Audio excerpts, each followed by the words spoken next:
Magsimba muna tayo kasi Mother's Day ngayon. Ito pa din.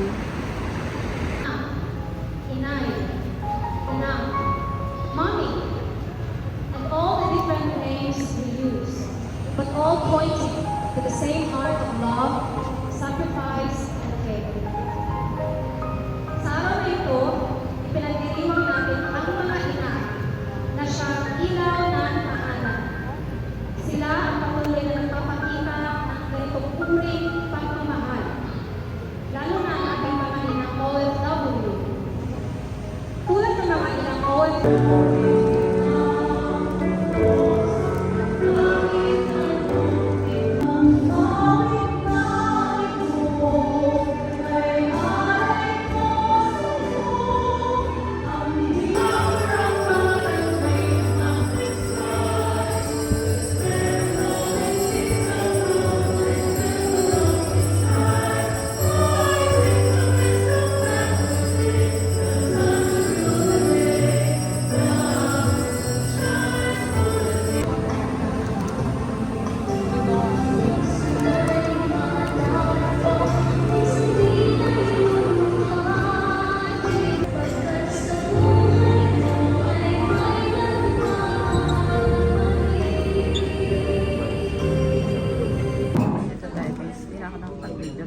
Order daming tao. Bili na ako ng pinapay. Pangit lang natin yung order natin na palabo. Deserve natin kumain. Dito tayo. Palit na naman ang sarili, guys. Miss ko kumain dito. Nakasinso ako. Kaya natin yung bag.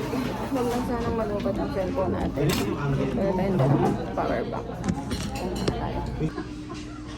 Pagkain natin ngayon.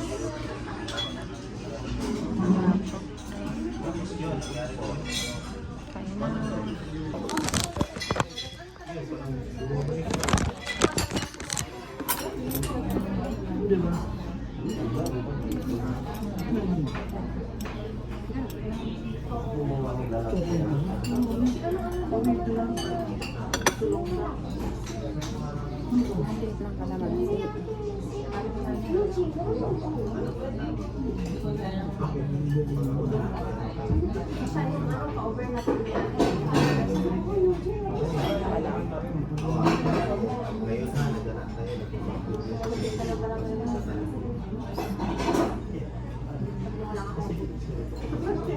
Lock sa kati.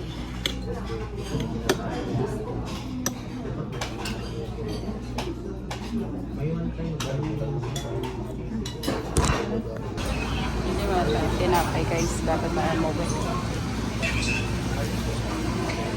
Ito naman ang grocery. Grocery na na tayo guys. Dito sa Pinoy Store.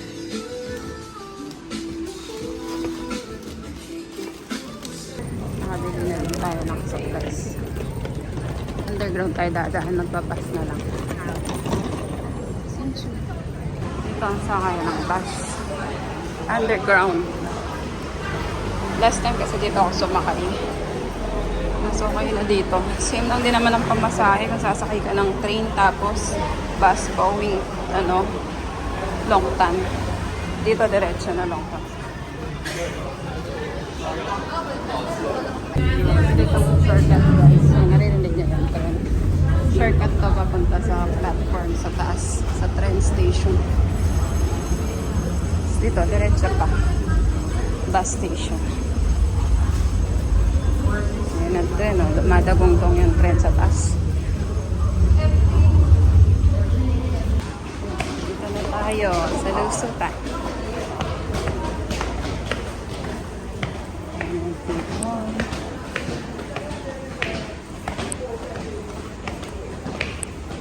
Dito sasakay. Hala, wala pang bus. Bus na tayo guys. Hindi na tayo pagbaltan. Tiko.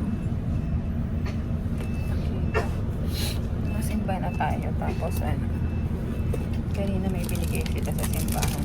Dati rosary binibigay. Tapos ka Mother's Day. Yun, kitchen ni Mama Mary. Ganda niya guys. Dati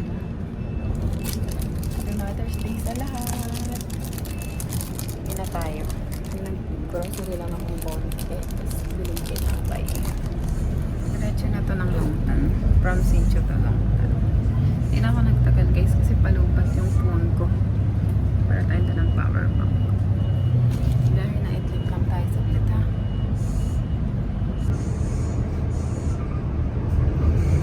Medyo makulimlim. Lagi na lang makulimlim. Lagi na lang malamig sa Taiwan. Kaya lagi kami may dalang jacket guys. Hindi ka pwede nga alis dito ng tirik na tirik ang araw. Tapos wala kang jacket. Pag uwi mo, ang lamig. Konti lang kami sa biyahe. Makikita natin dito yung pinakamalaking company. Ayan, TSS. Bakit ng salamin niya? Ito. Yan ang pinakamalakas na company dito guys. Hawakan niya ang America. TSMC. Malaki magpasahod yun eh. Kaya lang walang nakakapasok yatang Pinoy doon. Puro engineer lang. Gagawa pa sila oh. Gawa pa sila. Ginagawa ulit sila doon oh. Malaking company pa yun. Pero nakikita akong Ardent Tech. Sa Lyopo siguro to. Para palasyo. Bakit na pwede siya nini? Tapos ang grino. Naulan guys.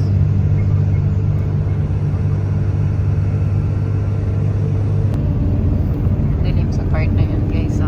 Bundok talaga kami. Papasok na kami niya ng Longtan, no, diba? Puro bundok. Dilim. Naulan. Pati sa kabila. Sa kabila ko sa inyo. Puro puno. Talaga na sa bundok ka laging umuulan. Ay nako, ganda ng panahon sa Sincho eh. Dito yan. Puro paakyat. Hirap nang nasa bundok.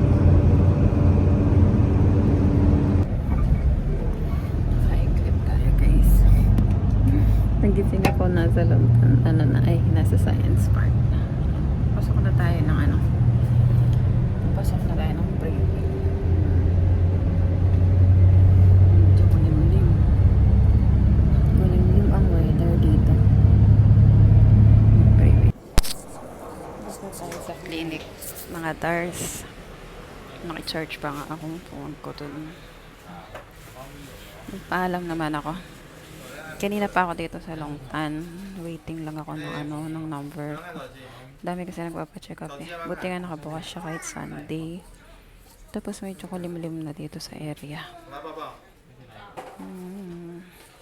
Pang 257 ako. 241 pa lang yung nasa loob. Dumating ako dito parang nasa 204 pa lang yata. So 2 hours na tayo naghihintay. Ito lang kasi yung nag-iisang open pagka linggo. And then puro bata. Tingnan nyo. Sa labas, madilim na.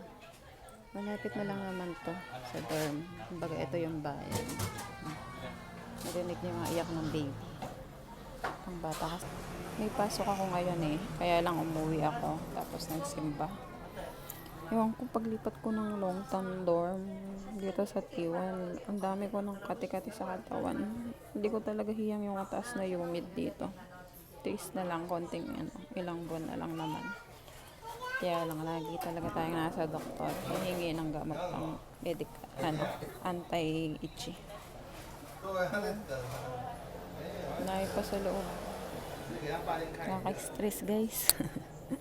Laban lang. Lubundong. Gapon na akong nasa labas Para din akong pumasok. Para din akong nag-duty. Ang pagkakaiba lang kasi is nakapagsimba ako. Saka Mother's Day kasi ngayon. Ang sarap kasi magsimba.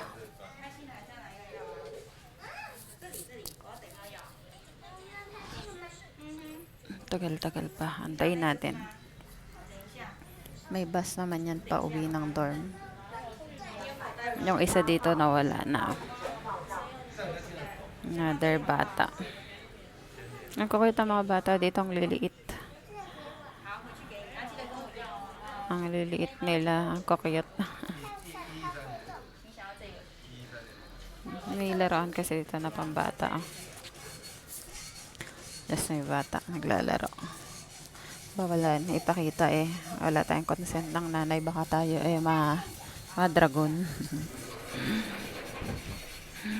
Ang kukuyot nila, ang liliit nila. Compare sa mga batang Pinoy. Sila 2 taon na tapos parang mas maliit sila sa size nila. Tagal. Ba't katin ako?